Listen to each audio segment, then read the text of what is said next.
Good evening. Glad to have you join us. This is the news at 7 on NT International. We're live here in Abuja. And I'm Ruth Aguela. We're starting with the headlines. World Health Organization declares Nigeria polio-free as President Muhammadu Buhari promises to bequeath a polio-free country to his successor. Federal government promises to restore sanity in exploitation and exploration of solid minerals potential. And Supreme Court reserves judgment in PDP appeal challenging re-election of Governor Bello of KOGI State.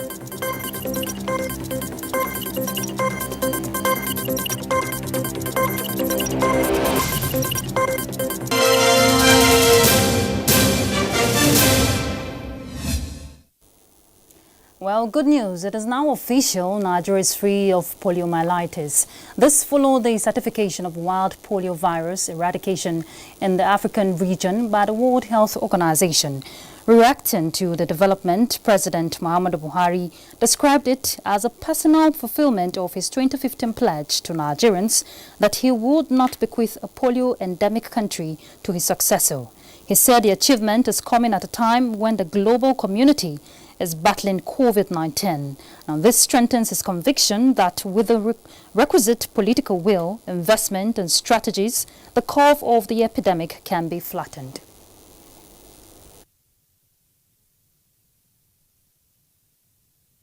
Polio virus in Africa jealously and ensure that we take all necessary steps to prevent a resurgence of this dreaded disease.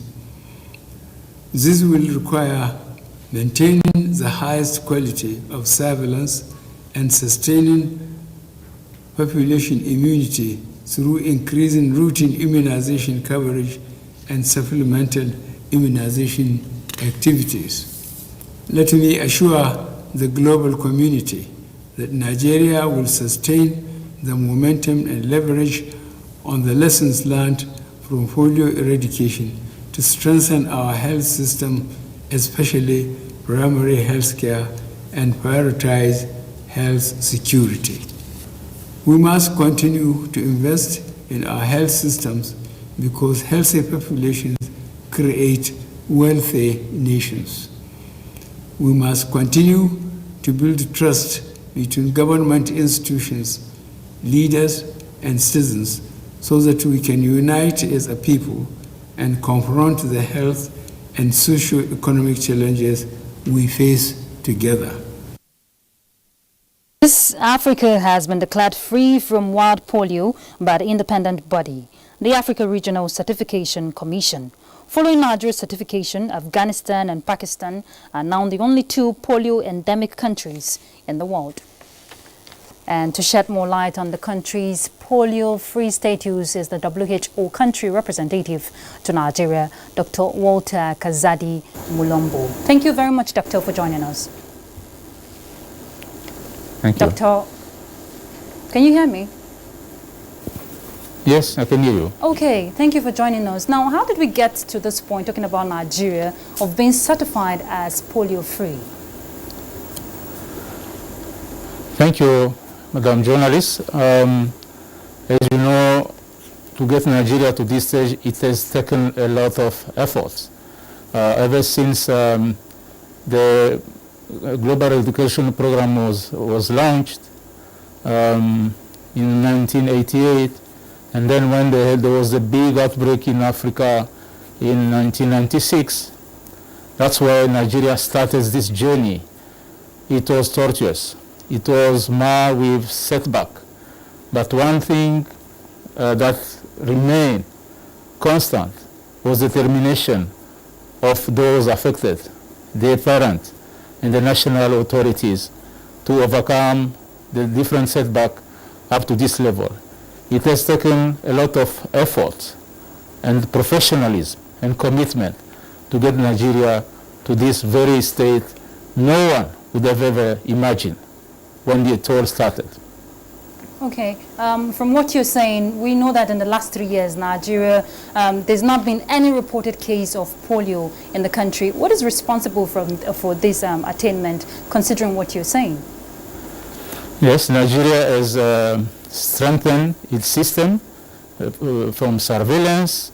They have strengthened the system to ensure immunization coverage is increased and sustained, and that every new suspected cases was investigated to rule out polio while continuing the social mobilization. The community has played a major role in putting a bridge between them and the professional health workers so that the dialogue will continue while the country is moving ahead toward this very big milestone we are celebrating today. Okay, so how do we sustain this feat as a nation so we're still certified free? We need to remain vigilant. We need to continue routine immunization. We need to make sure that every child is reached by the polio vaccine so that we will ensure better coverage and better protection of the majority of the population that is affected by, that can be affected by polio virus. As you know, we still have some challenges ahead. We have vaccine-derived polio virus circulating, and we need to make sure that the immunization coverage is maintained at high level enough to generate herd immunity in the community so that the whole community will be protected. WHO will work with all the partners to ensure that the support required by the government of Nigeria and the community and the state, LGAs, and local level, we will ensure that that support is always available to make sure that the immunization coverage remains high so that we can prevent importation of polio in the country. Okay, that's on a larger scale now. From the individuals, what would you advise so we can sustain this? Every person should play his part. This battle, we won it because everybody got engaged, from parents to national leaders to partners. We should be all in this together to ensure that we maintain and sustain this polio-free status. All right. Thank you very much, Dr. Walter Kazadi Mulombo. Thank you for your contribution.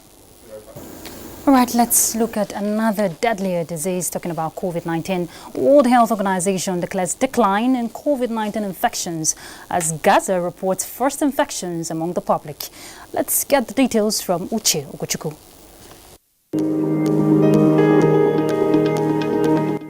The World Health Organization says although COVID-19 pandemic is still spreading, the rise in cases and deaths has declined globally, except for Southeast Asia and the Eastern Mediterranean regions. Its latest epidemiological update reveals America remains the hardest hit region.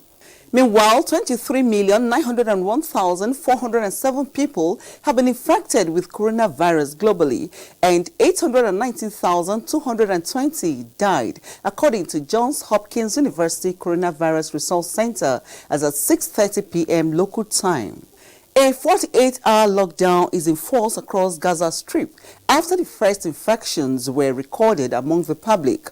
Argentina reported a record 8,713 new cases and 381 deaths in 24 hours. South Korea on Tuesday ordered most schools in Seoul and surrounding areas to close and move classes back online after the country's Center for Disease Control and Prevention reported 280 new coronavirus cases, and the Philippine Health Ministry confirmed 2,965 additional infections and 34 more deaths. Down to Africa, the Nigerian Center for Disease Control, as at Monday, confirmed 321 new cases of COVID-19 from 23 states and the Federal Capital Territory. This brings the total confirmed cases to 52,548, 39,257 discharged, and 1,004 deaths. South Africa experienced decline from a peak of about 15,000 daily infections in July to just over 1,600 in the past 24 hours. And Africa now has 1,201,010 positive cases, from which 28,070 died. That's it on the global coronavirus update. I am Uche Ugochukwu.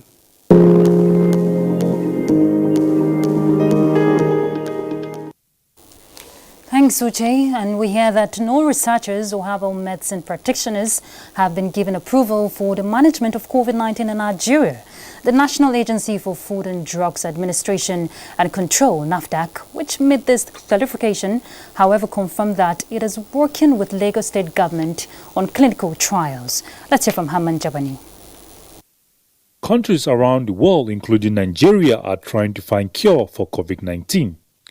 With over 40 applications from researchers and herbal medicine practitioners submitted to the National Agency for Food and Drugs Administration and Control, NAFDAC, for the management of COVID-19 and the clinical trials ongoing with the Lagos State government, Nigeria may soon witness success in that effort to find cure for COVID-19.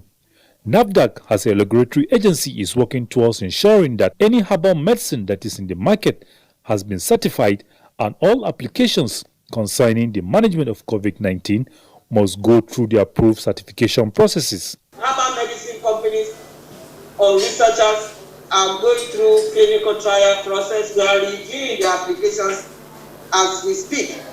And the CBN scheme that is out there now, the closing date is October 30. Many academicians will submit proposals to do more research into COVID-19 related potential products. In the last 2.5 years, NAFDAC said it has settled its over 3 billion naira debt, have better functional labs across the country, created additional 10 directorates, improved staff welfare, reduced the number of days for registration of products, among other achievements. The agency, however, solicited the support of the media and the general public in the provision of useful information that will make it achieve its mandate and serve Nigerians better. Hamman Jabani, NTA News. President Muhammadu Buhari has promised his administration's continued support to the genuine efforts by Zamfara state government to restore sanity and the desired impetus in the exploitation as well as exploration of the abundant solid minerals potential in the state. Receiving the governor of the state, Bello Mutawalli, the president expressed the belief that if illegal mining activities are checked, security and socio-economic development will be enhanced in the state. Let's hear from State House correspondent Adamu Sambo. Governor Bello Mutawalli, accompanied by one Bashir Hadeja, was in the State House to show President Muhammadu Buhari bars of gold and other precious stones mined in the state. The products, he said, were acquired directly from artisanal miners as part of efforts to check illegal mining activities in the state. Some people from outside the country used to come to the state and buy gold and other precious stones from all these small-scale miners. I made my investigation, which made me to make the state government to be engaging the miners so that we shall be buying the golds from them, so that we can, block that chain.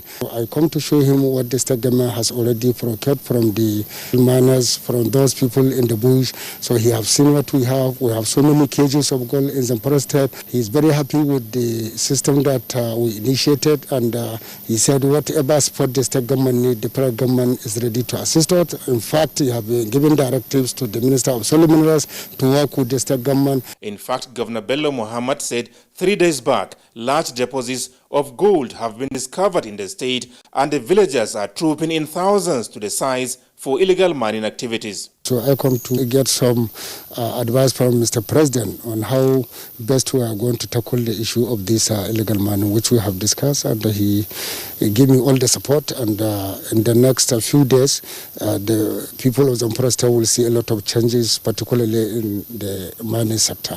Discussions with the president also centered on, amongst others, how Zamfara state can benefit from the presidential artisanal gold mining initiative, as well as the security situation in the state. Now you can't be hearing all sort kind of that mass killing in the state because the security are doing their best. I equally advise Mr. President and those that are calling for cycling of security is not the solution. They should think of the best way to support the security so that they can perform better. The governor, who commended the president for his intervention towards the restoration of normalcy in the state, however, maintained that governors have crucial roles to play in supporting efforts at securing lives and property of their people. From the State House, Adamu Sambu, NTA News.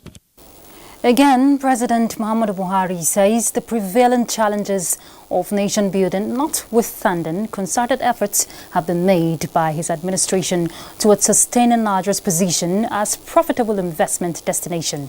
He therefore told the new envoys posted to Nigeria to encourage potential investors from their respective countries to take advantage of the unequaled incentives in critical economic sectors, especially the large market and flexible tax system to invest in the country. This was while receiving letters of credence from the envoys, as State House correspondent again, Adamu Sambu, tells us more. The forecourt of the State House, Nigeria's seat of government, comes alive for the first time since the outbreak of the COVID-19 pandemic in February this year. A befitting diplomatic welcome was put together by officers and soldiers of the Presidential Guards Brigade in honor of the new ambassadors and high commissioners posted to Nigeria. They are Hyacinth Latil of Algeria, Luang Thing of Vietnam, Benson Alfred Bana of Tanzania, and Traore Kalilu of Cote d'Ivoire. The rest were Abubakar Saleh Chahaimi of the Republic of Chad, Jamal Muhammad Barrow of Somalia, Brahim Saleh El Mami Busaif of Sahrawi Arab Democratic Republic, and Mohammed Ali Bak of Iran. President Muhammadu Buhari, who welcomed the envoys as they formally assume official responsibilities in the country, said Nigeria does not divide its partners into big and small.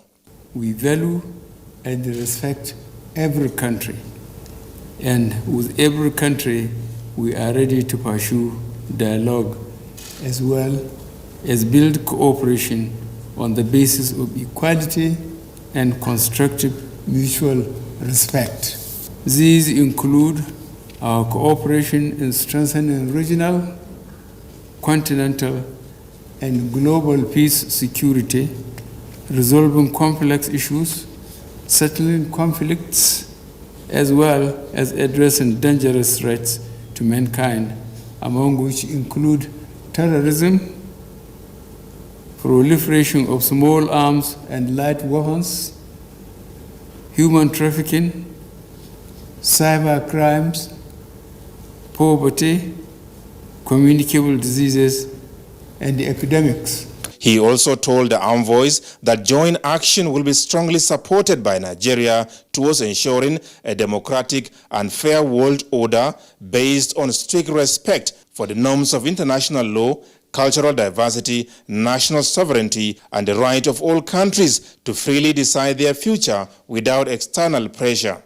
In our efforts to achieve a realistic domestic and sovereign policy, as well as national development, we have identified 9 priority areas to guide our policy directions over the next few years.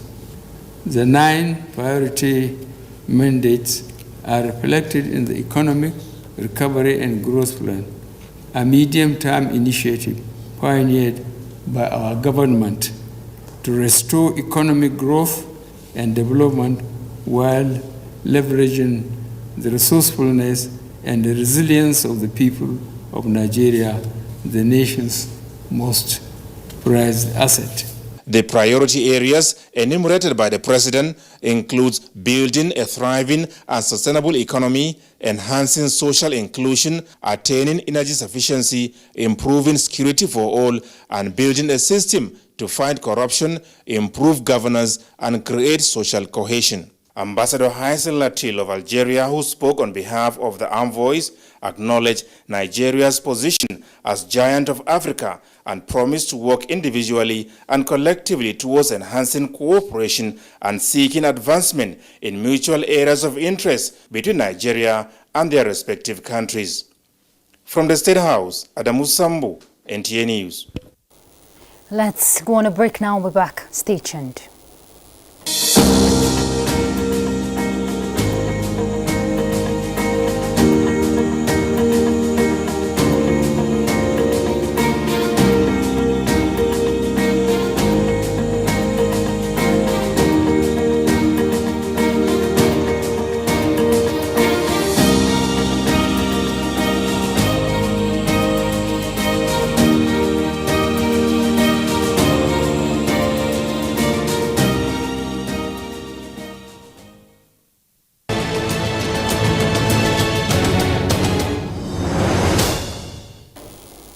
Thanks for staying with us. The federal government says it will pursue a fully private sector-driven digital switchover as there will be no subsidies for set-top boxes or for signal carriage.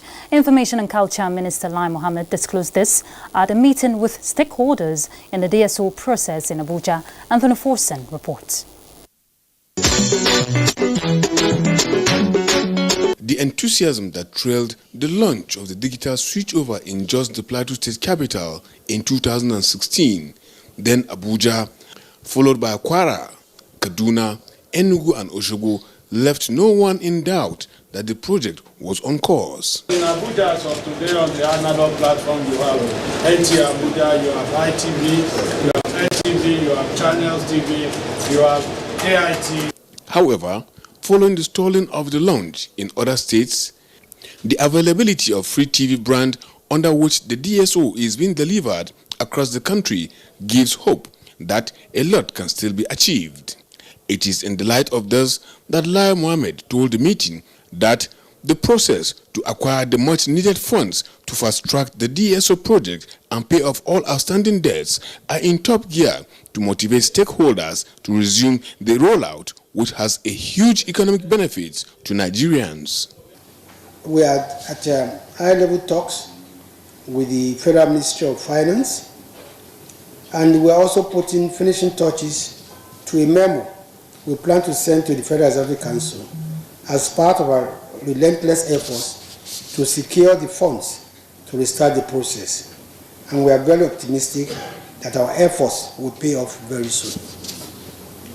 While looking for funds to pay outstanding debts and restart the process, I want to put it on record here that we'll be pursuing a full private sector-driven DSO, and there will be no more subsidies, either of set-top boxes or of signal carriage. On audience measurement to drive advertisement, the minister said a process in that direction is already in place, which will go a long way in driving advert spending to the DSO platforms and channels to help fulfill obligations to signal distributors. This meeting must come up with a strategic plan for a resumed rollout with an express commitment to continue with the process until every state has been covered. Key issues discussed include DSO indebtedness, funding, as well as rollout time. In Abuja, Anthony Forson, NTA News. Let's bring you an update in Mali now. Talks in Mali aimed at resolving the political situation in the aftermath of last week's coup have ended without agreement. The country's new military leaders and West African mediators wrap up days of talks without settling on how to return to civilian rule.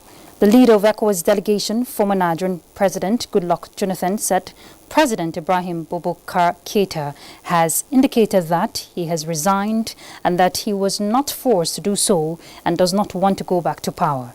He said the issue of lifting the sanctions was discussed by both parties and promised to make the points during an extraordinary summit of the heads of state and government of ECOWAS, which should be holding this Wednesday. The Malian junta undertook promise to release the other personalities arrested, depending on the security situation in the country.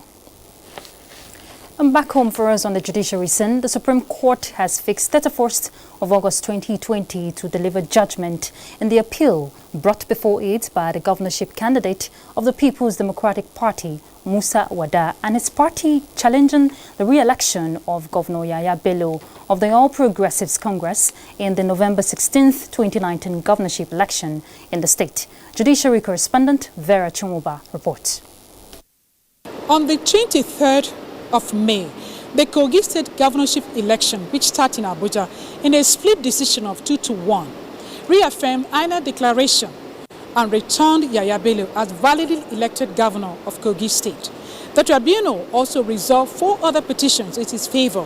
Dissatisfied with the decision of the tribunal, the 4 parties approached the Court of Appeal, and the court also dismissed the appeal. The 3 appeals were filed by the People's Democratic Party, Social Democratic Party, and Democratic People's Party. The PDP is insisting that its candidate, Musa Wada, won the November 16th governorship election. The appellant had claimed that the election which brought in Yaya Bello as the governor of KOGI state was marred by serious irregularities. In their brief of argument, counsel to the appellant, Jibril Okutakbe, SAN, urged the court to allow the appeal, while the respondent counsels, Joseph Daudu and Abubakar, opposed the application and urged the court to dismiss the appeal with substantial cost. The 7-man panel of justices led by the Chief Justice of Nigeria, Ibrahim Tanko Mohammed, after listening to the submission of the counsels, dismissed the appeal filed by the Democratic People's Party for being a mere academic exercise and awarded a cost of 200,000 naira against the party. We have done what we need to do. Appeal has been adjourned, so we leave the rest for their lordships to do what they needed to do. This is the last court. The Court of Justice. All the parties have adopted and argued their cases. The lower courts had, in a concurrent judgment, dismissed the appeal for failure to prove the allegations of electoral malpractices. In Abuja, Vera Chumuba, NTA News. And that's the news at 7. Thank you very much for your time with us. I'm Ruth Aguela, but remember to stay true to this message we leave you with. Bye.